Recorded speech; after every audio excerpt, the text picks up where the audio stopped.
Seja bem-vindo, eu me chamo Marcos Paulo e farei um estudo a respeito da obra Nosso Lar, psicografada pelo médium brasileiro Chico Xavier e ditada pelo espírito André Luiz.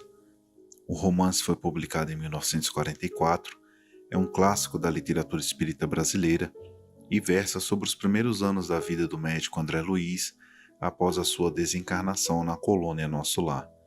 A obra está dividida em 40 capítulos e neste vídeo comentarei sobre o 29º capítulo, intitulado A Visão de Francisco. Neste capítulo encontramos André já em pleno serviço, e ele recebeu uma ligação da senhora Laura que lhe pedia notícias.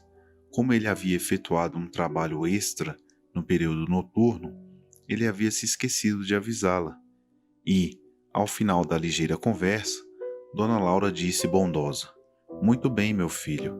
Apaixone-se pelo seu trabalho e embriague-se de serviço útil. Somente assim atenderemos a nossa edificação eterna. Lembre, porém, que esta casa também lhe pertence." Dito isso, André nos narra que aquelas palavras lhe encheram de nobres estímulos, e ele regressou ao contato direto com os enfermos quando ele percebeu que Narcisa tentava acalmar um rapaz que revelava singulares distúrbios. Este rapaz estava de olhos perdidos no espaço, gritava, espantadiço, e dizia: "Irmã Narcisa, lá vem ele, o monstro, sinto os vermes novamente. Ele, livre-me dele, irmã. Não quero, não quero." "Calma, Francisco", pedia a companheira dos infortunados. "Você vai libertar-se, ganhar muita serenidade e alegria, mas depende do seu esforço. Faça de conta que a sua mente é uma esponja embebida em vinagre. É necessário expelir a substância azeda. Ajudá-lo-ei a fazê-lo, mas o trabalho mais intenso cabe a você mesmo."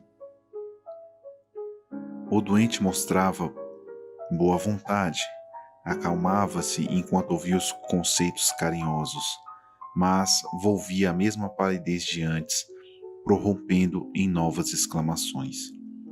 Após a aplicação de passes salutares e confortadores, Francisco apresentou melhora, agradeceu, e Narcisa solicitou água magnetizada para o enfermo e ajeitou o seu leito para que ele repousasse melhor.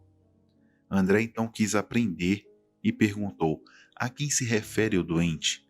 Está, porventura, assediado por alguma sombra invisível ao meu olhar?" E Narcisa respondeu: "Trata-se do seu próprio cadáver." "Que me diz?" tornei espantado.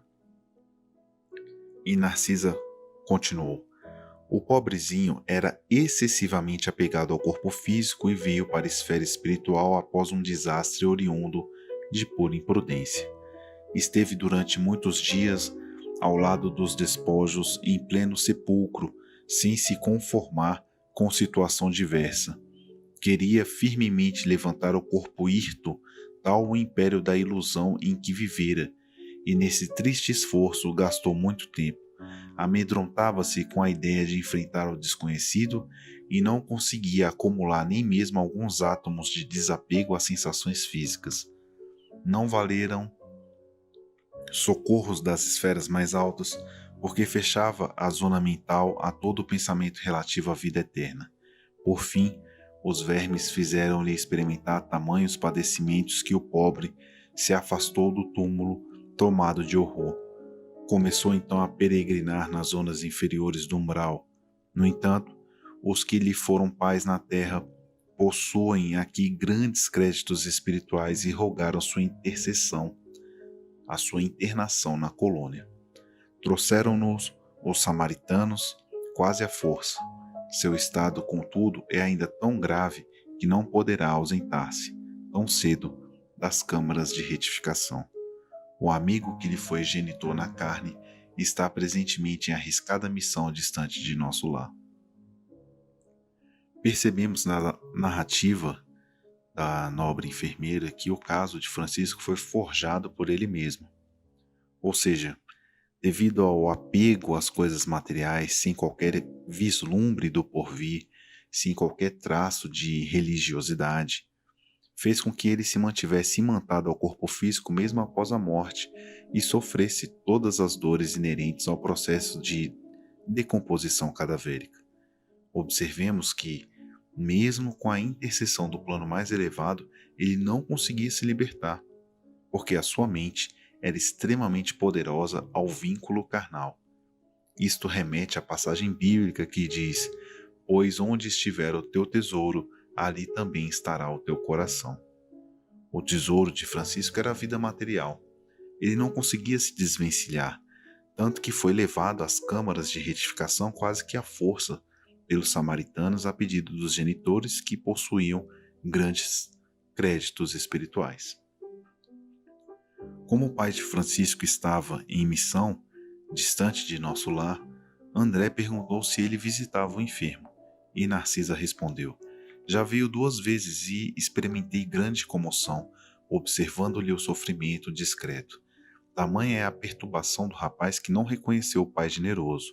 O pai do rapaz me pediu lhe perdoasse o gesto humano e ajoelhou-se diante do enfermo, tomou-lhe as mãos, ansioso como se estivesse a transmitir vigorosos fluidos vitais, e beijou-lhe a face, chorando copiosamente. Não pude conter as lágrimas e retirei-me, deixando-os a sós. Não sei o que se passou em seguida entre ambos, mas notei que Francisco, desde esse dia, melhorou bastante. A demência total reduziu-se a crises que são agora cada vez mais espaçadas." Observamos igualmente, nesta passagem, o mistério e o poder do amor.